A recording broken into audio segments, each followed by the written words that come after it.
Hi everyone, this is Miles Marguerite Salva. So I will be a professor in entrepreneurial mind subject. So I hope this recorded video discussion will help you to have a knowledge and skills about entrepreneurship. So let's proceed. Module 1, Session 1 is entitled Entrepreneurship and His Roots. What will you learn? At the end of the session, you will learn about the history of the development of entrepreneurship as a school of thought. We will learn about the great minds who have contributed to its development. In the same vein, we will also begin to understand the characteristic of entrepreneur. Okay, so we have three topics about this recorded video discussion. First, the history of entrepreneurship. Second, the great minds who have contributed to its development. And last is the characteristic of entrepreneurs. So let's go. What do you already know? Okay, so now write down below your own definition or understanding of what entrepreneurship. So, I will give you at least 15 or 20 seconds to think kung ano ba ang definition or understanding mo about entrepreneurship. Okay.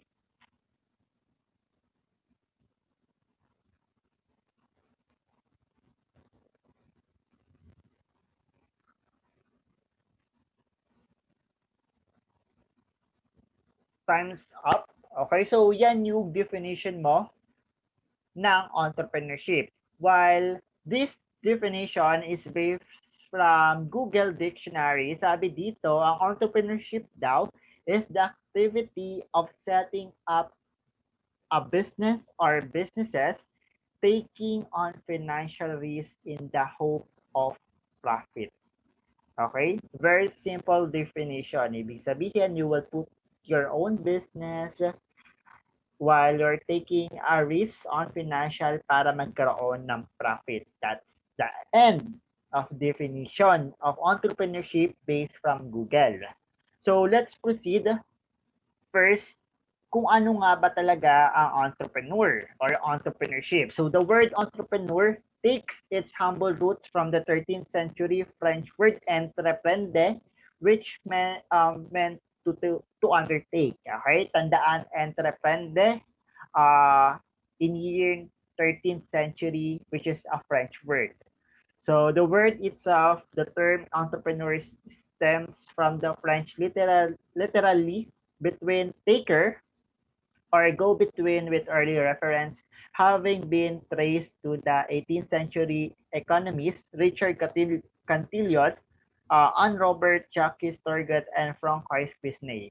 Okay, so the term was even used as early in the Middle Ages to, to denote an actor with reference to warlike action, in particular, a person in charge of large-scale construction projects such as cathedral, bearing no risk but simply carrying the task forward until resources were exhausted. Okay, so the word entrepreneur daw po or entrepreneurship was connected sa warlike, okay?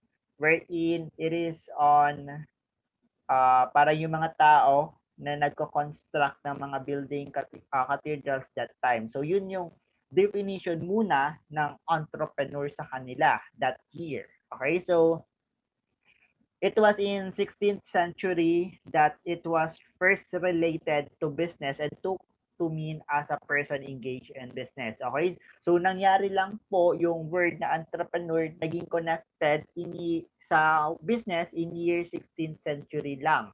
Okay? So naging related na siya sa business and ito daw po yung mga tao na nag-engage sa negosyo. Okay, so let's proceed sa the person responsible for the first academic usage of word entrepreneur was economist Richard Cantillon in his Essai sur la nature du commerce en general. Okay, so siya po yung first person na kung saan responsable sa paggamit ng word na entrepreneur which is related sa pagnenegosyo. Okay, so he also further identified that entrepreneur as an adventure. Okay, so later on we will discuss kung bakit nga ba nasabi niya na entrepreneur daw po is also an adventure. So this later supported by Daniel Defoe by embodying the entrepreneur through the protagonist of his novel Robinson Crusoe.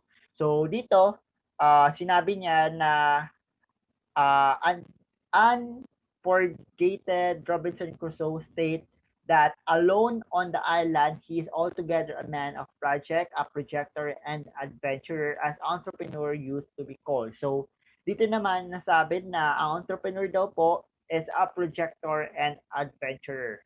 Okay, so later on, malalaman nyo din kung bakit.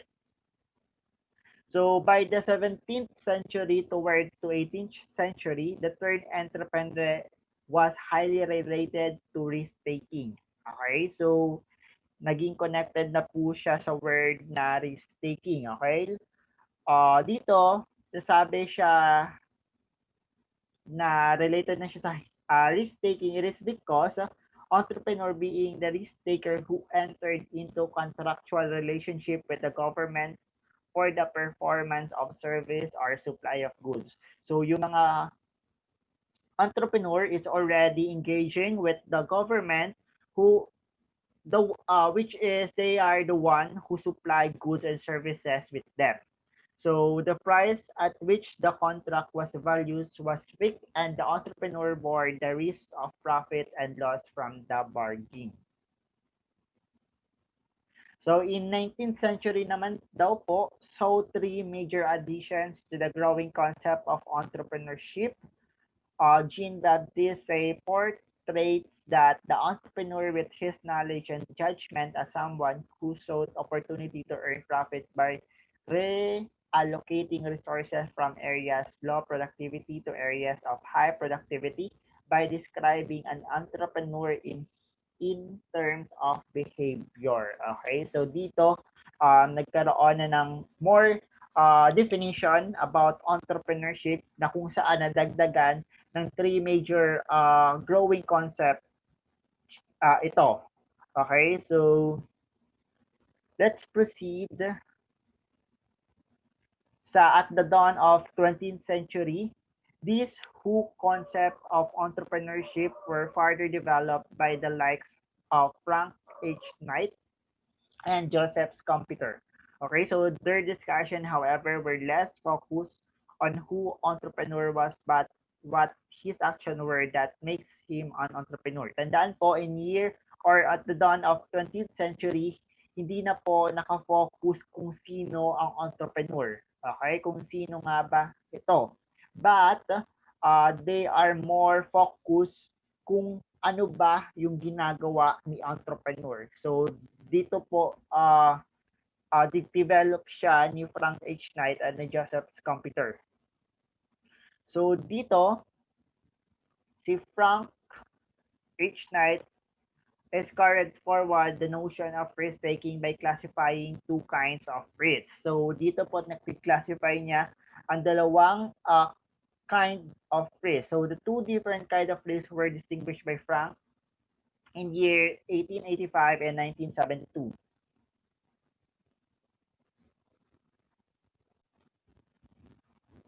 So the first risk that is distinguished by Frank Knight is the measured risk. Ibig sabihin na may measured siya. Okay? So we will know what will happen after we take the risk. The next risk naman is the unmeasurable. So hindi po siya na-measure. Hindi natin alam if even we take the risk, we don't know what will happen next. So that is the two kinds of risk based from Frank. Okay, next naman, it was during this period that the entrepreneur was further becoming distinguished from manager, the capitalist, and the businessman. Okay, so dito, nagkakaroon na ng liwanag kung ano ba talaga or kung sino ba talaga si entrepreneur. Okay, so dito, sineseparate na nila or sinasabi nila na ang entrepreneur daw po is different from manager, capitalist, and businessman. Okay?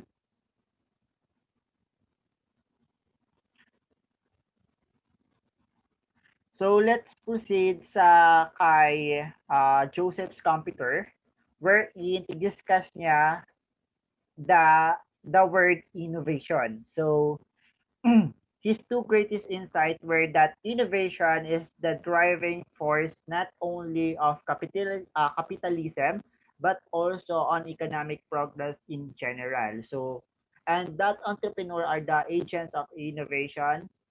So when we say agents of innovation, they are the one who do innovation in the environment or in the area of them.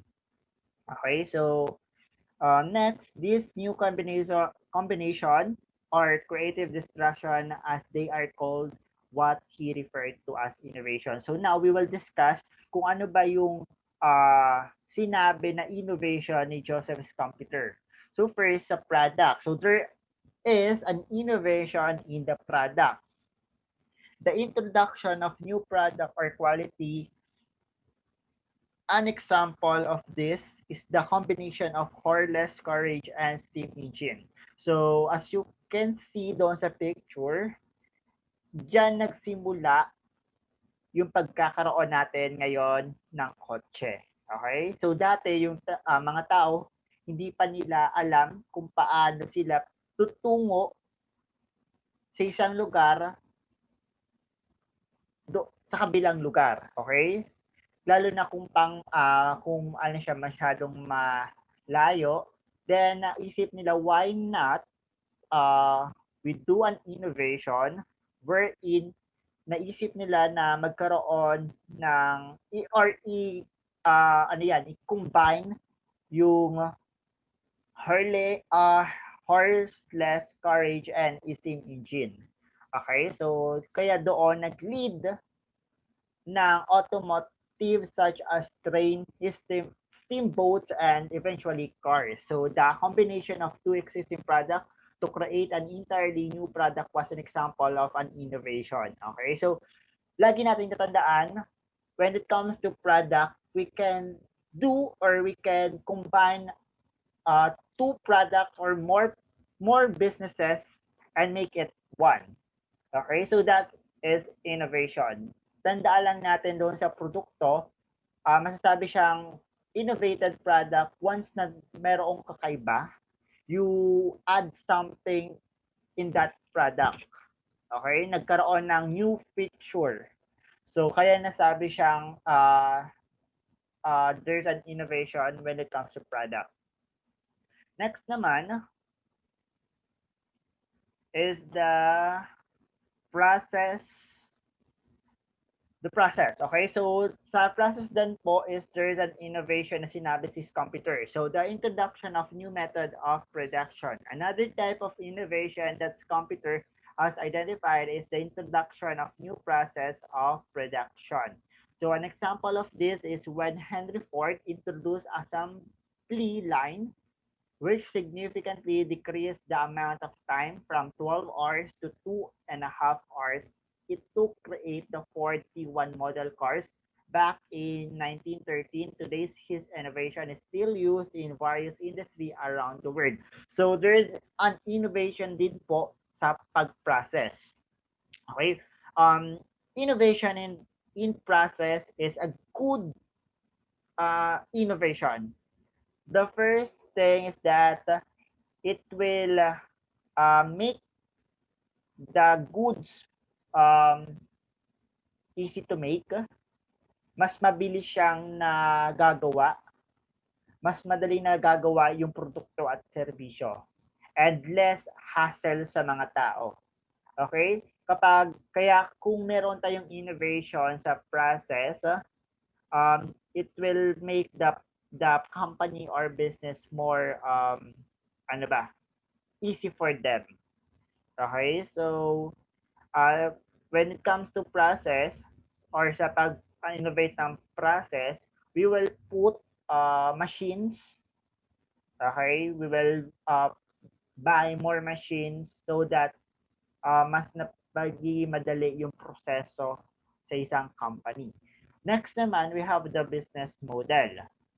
So, the opening of a new market, have you ever been stuck in traffic in Manila inside a taxi, bus, or a jeepney, wishing that there was a quicker way for you to reach your destination?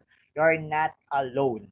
Okay, so every time na we're stuck on the Manila because of the traffic, sobrang dami ng taxi, sobrang dami ng bus, and etc.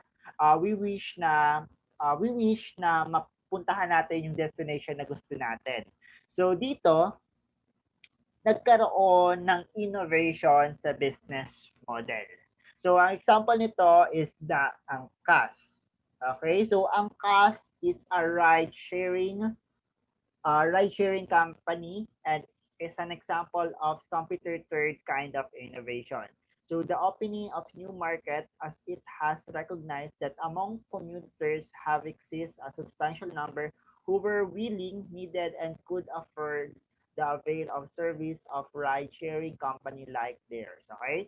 So dito, nabago yung model ng isang company or business. Okay?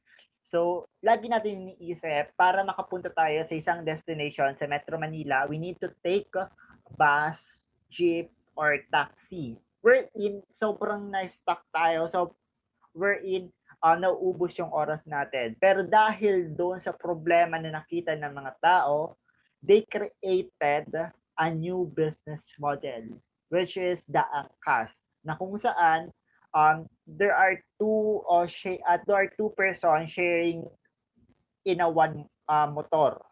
Okay? So from the word angkas nga, you will angkas. So may nagdadrive sa motor, then you are in the back of the motorcycle.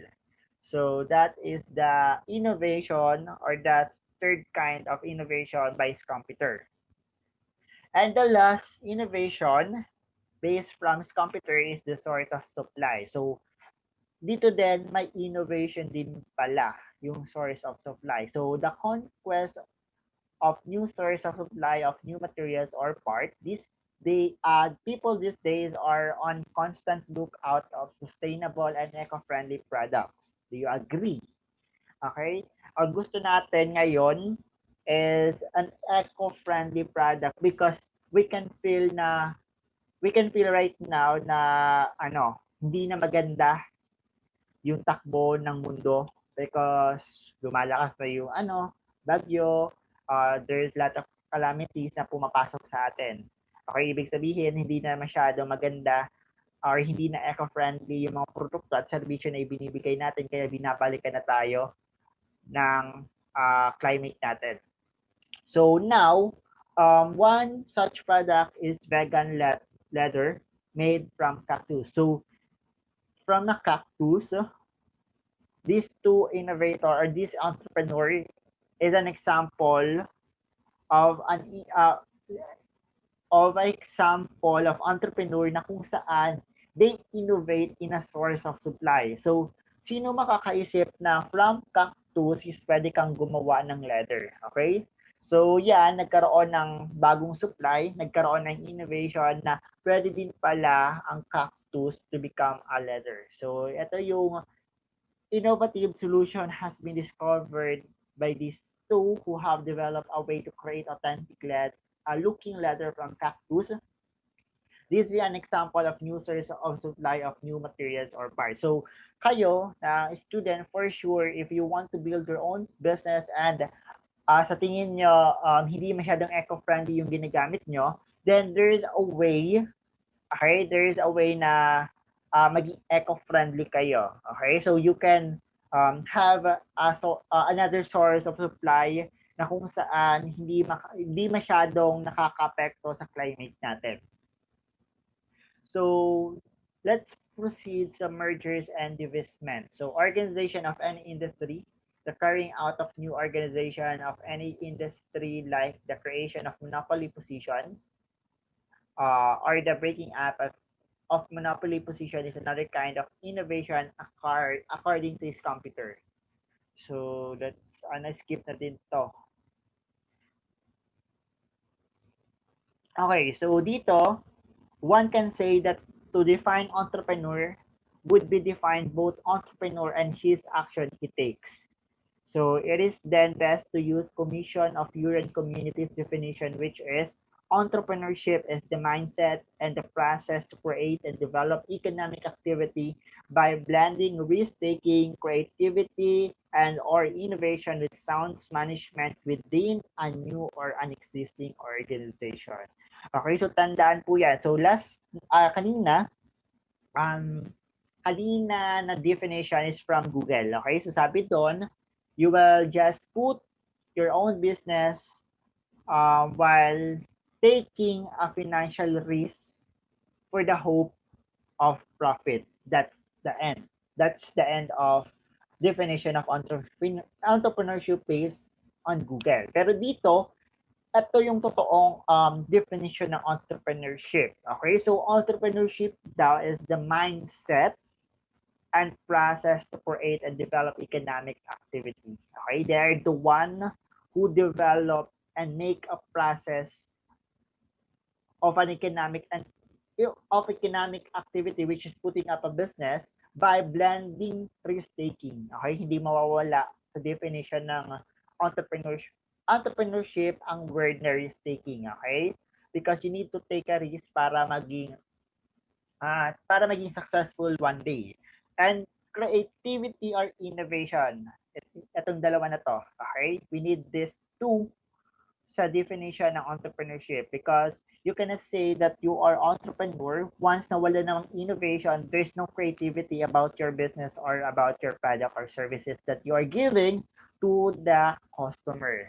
Okay? So, innovation within sound management, ibig sabihin, you are good in managing the business of the, and of course, within a new or an existing organization. So, as a mindset and the process, it is then something that can be learned. Okay, so habang tumatagal, we can develop our entrepreneurship mind. So, and we can learn about it. So let's think about this. Upon reviewing the history of the development of the concept of entrepreneurship, we now come to see that it is a combination of the actor and action taken. Okay, so with this in mind, answer the following question. So, ano na lang, ano ba? Um, what do you think that entrepreneurship is a mindset or a process? In this present time, what do you think? It is the most relevant kind of innovation. So tingin nyo, ano nga ba? Okay, so let's proceed to second part ng session 1 natin, which is the personal entrepreneurial competencies, which is the characteristic of an entrepreneur. So let's reflect. The second section of session 1 provides an insight of what makes entrepreneur. This done through the discussion of the personal entrepreneur competencies. Let us begin this section by reflecting upon this photo. Now ask yourself, what would your own description be for each part of entrepreneur's anatomy? So ito yung picture na nandyan din sa module na makikita nyo. This is the anatomy of entrepreneur. So the brain, the pool of ideas, the eyes, looking for investors and opportunities. Yung mouth naman natin will be the communicating the vision, and the ears will be the listening to customer feedback. So it is very important to listen to your customer because they know what's wrong and what's good in your business.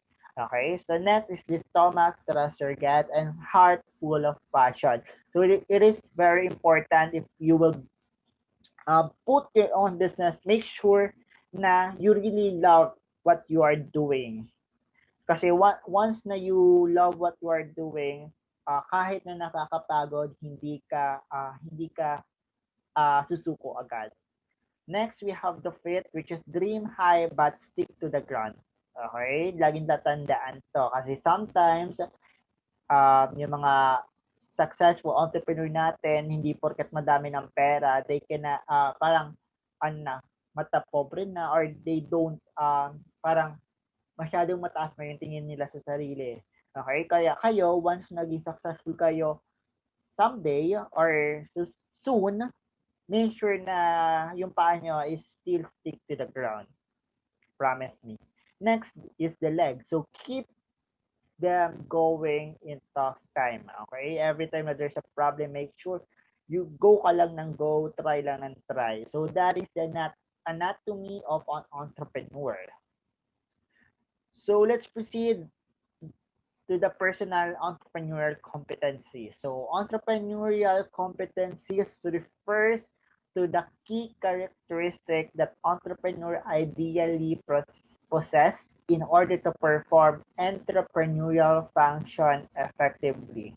So competencies are defined as the combination of knowledge, abilities, and attitude needed to accomplish a role efficiently. Okay? So ito po is the dito malalaman natin yung mga the characteristic needed of an entrepreneur para ma-perform niya ng mabuti ang entrepreneurial sa lugar nila. Okay? So ang competencies daw po ng isang entrepreneur is a combination of knowledge, abilities, and attitude. So in adapting this definition, entrepreneurial competencies to the three components. Okay, so divide po ang personal or the entrepreneurial competencies into three. Okay, so which are the planning cluster, which is the knowledge, the achievement cluster, which is the ability, and last, the power cluster, which is the attitude. Tandaan po yan. Knowledge, the planning cluster, achievement cluster, which is the ability, and last, the power cluster, which is the attitude. So these clusters are further subdivided in several characteristics. So let's go. The planning cluster. So when we say planning cluster of the personal entrepreneurial competencies covers three characteristics that they are: first, goal setting, information seeking, and systematic planning and monitoring. So one of the more popular myths about entrepreneurship is that they grab opportunity without considering the risks. Okay, yan yung thinking ng mga tao. Na ang entrepreneur daw po is they always grab opportunity without thinking first, which is wrong. Okay? The truth to the matter is successful entrepreneur rarely go into any business venture without a plan. In fact, it is innate with them to set goals when meaning to achieve something, seeking relevant information that would ensure success. Okay? If you are a real entrepreneur, you look for opportunity, pero you do not grab agad. Okay? First, you must take a plan about that opportunity. Okay? Once na maganda, once na maganda yung opportunity and there's an high success about that, then it is time to make a plan, then make a business plan about it. Okay?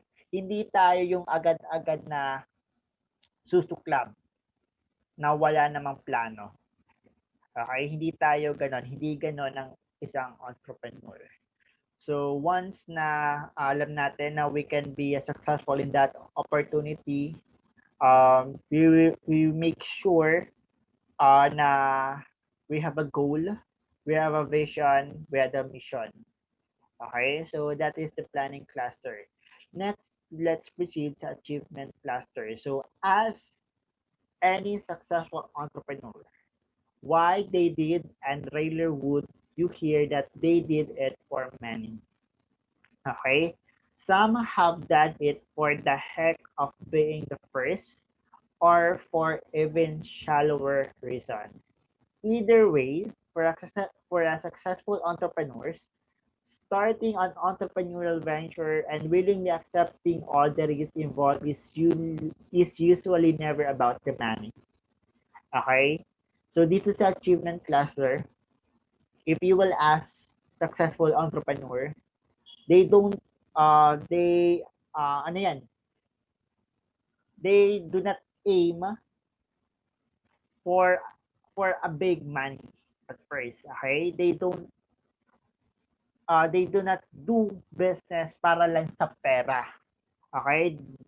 He or she have lot of reason why he did business.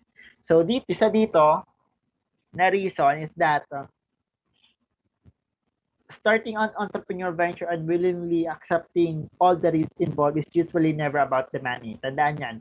More often than that, it is not just they are have bargaining need to overcome a challenges or difficulty or even the stubbornness to accept that something that other might have said cannot be done. Okay? The reason why some people go to business is to challenge themselves. Ako, for example, I will go to business or I will put my own business para mag-challenge ako. And once na nakita ko and once na napanalo ko yung challenge na yon, I will feel satisfied and I will be proud of myself. So yan yung reason, other reason kung bakit um, other people go to business. Okay, they want challenge. Okay, they want to challenge themselves. They want to know kung capable ba sila sa mga bagay na ganun. Okay, it's not all about the money. It's not all about the profit that they have or they will gain every time they put a business. Pero it's a part, but not all people is like that. Okay? Next is the power cluster. Okay? It is the last cluster in entrepreneurial competencies. So the entrepreneurs have a strong communication skills and it's this strength that enables them to effectively sell their product or service to clients and customers. They are also natural leader with the ability to motivate, inspire, and influence those around them. Okay, so the power cluster from the word power, you are the one who motivate and lead the company or business in a success path. Okay, so in this cluster, the entrepreneur have a strong communication skills. It is very important that entrepreneur must possess it. Okay, you need to know or you need a good communication skills. You know how to write. You know how to write a letter. You know how to speak well in public.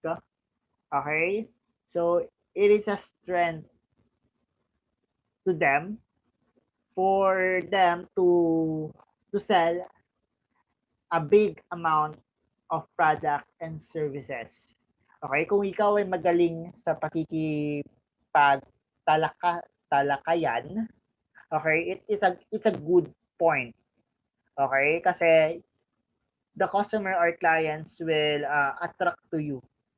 Kasi eto na, at ang galing naman pala nito magsalita. Parang totoo yung mga sinasabi niya. Then, yung service, ay yung mga clients and customer, yun yung iniisip. Because you know how to deal with them. You know how to communicate with them. Kaya madami yung sell na magagawa ng isang entrepreneur once na meron siyang or magaling siya sa communication skills. And also, dito sa power cluster, sinasabi ng entrepreneur are natural leader. Okay? Because they are the one who put the money or they're the one who put business. So he need other people para matulungan siya. Okay? He need other people para matulungan siya sa negosyo niya. He need other people to be the one who takes action para maging maganda yung business niya. Okay? So dito, once na you are entrepreneur, you need to motivate your employees. Okay? Lagi mong sasabihin or you need to do na every time na they think na they're not good enough, you always say na it is okay. You need to do well after next day and you need to motivate them na okay lang na ganito, okay lang na ganyan, okay lang na mababa ang sales natin.